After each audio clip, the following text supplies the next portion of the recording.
Republican Congressman Blake Farenthold of Texas. It is nice to have you here. And as we look at these pictures, let me just get you to weigh in, because you are an attorney, and we learned overnight that the president is retaining, we're hearing, private counsel, aside from White House counsel Mark Kasowitz, a big-name attorney.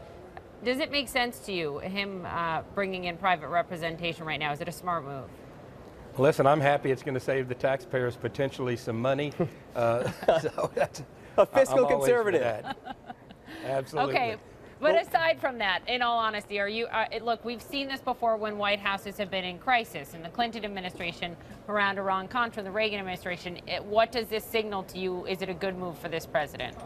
I think it's a defensive move. Anybody, anybody who's facing some issues probably ought to have a lawyer. You know, the saying they teach us in law school is the person who represents themselves as a fool for a client.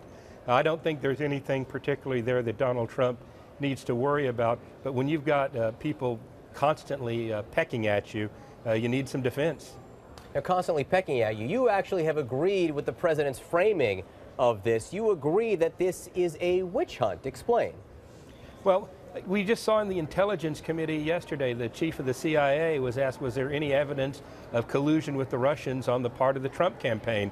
And the answer, several times he was asked that, was no, there was not. Yet we still see the constant level of attacks. You see stories that are coming in based on anonymous sources. Congressman, yesterday he was asked repeatedly if he saw evidence of collusion. He said he didn't deal with evidence. What he says is he saw intelligence which led him to believe there were contacts between Russia and people involved with the Trump campaign that raised questions that were unanswered when he left office, but he would not directly say he saw evidence there. It just gets the idea that there are these open questions. Well, again, there you're going, taking the worst possible spin on I'm just saying what he said. I'm not spinning. I'm just saying what he said. Yeah. That's all I'm doing.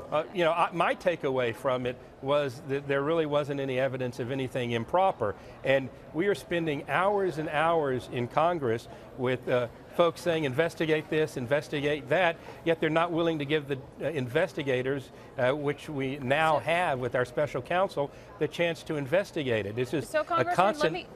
All right, you say we're taking the worst part, and that's your opinion. You're welcome to it. We watched the entire hearing, as it sounds like you did as well. Let me read you a quote from former State Chief John Brennan. By the time I left office on January 20th, I had unresolved questions in my mind as to whether or not the Russians have been successful in getting U.S. persons involved in the campaign or not to work on their behalf. Again, either wittingly or unwittingly, he went on to say, I saw interaction that raised question in my mind as to what was the true nature of it.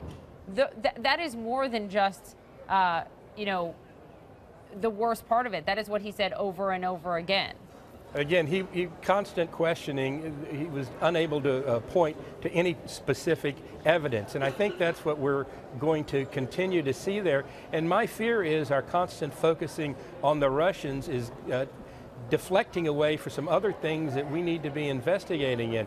There's still some question as to whether the intrusion at the DNC server was an insider job or whether or not it was the Russians. Yet what evidence? I'm sorry. The insider job, what are you referring to here? Because I hope it's not this information that Fox News just refused to be reporting.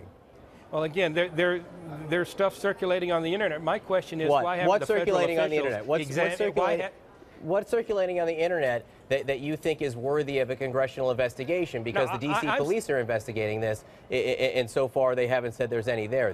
Yet the D.C. police nor no federal investigator has ever had a look at the DNC computer. We're relying only on the report of somebody that the DNC contracted to examine their computer rather than having federal officials. To me, we need to let the feds look at it.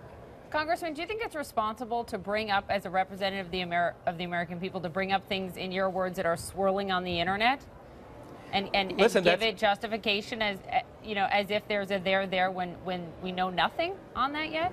I think the same is true with what the media is doing with Trump. We're basing allegations on anonymous sources. Okay, so do you mean quoting the former CIA director who said, quote, I saw evidence worthy of investigation by the Bureau to determine whether there was cooperation or collusion that was taking place? I'm going back to the Comey memo. I'm going back to the Comey memo, which is based entirely on anonymous sources.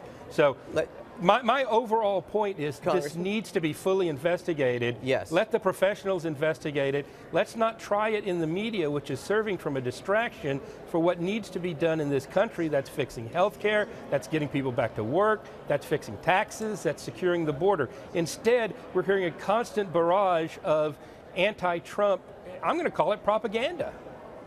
Well, okay, again, if the propaganda is coming from the former CIA director, if that's your opinion, you're entitled to it. If the FBI director, James Comey, says he wrote the memos, well, if he says it out loud from his mouth, will that be propaganda?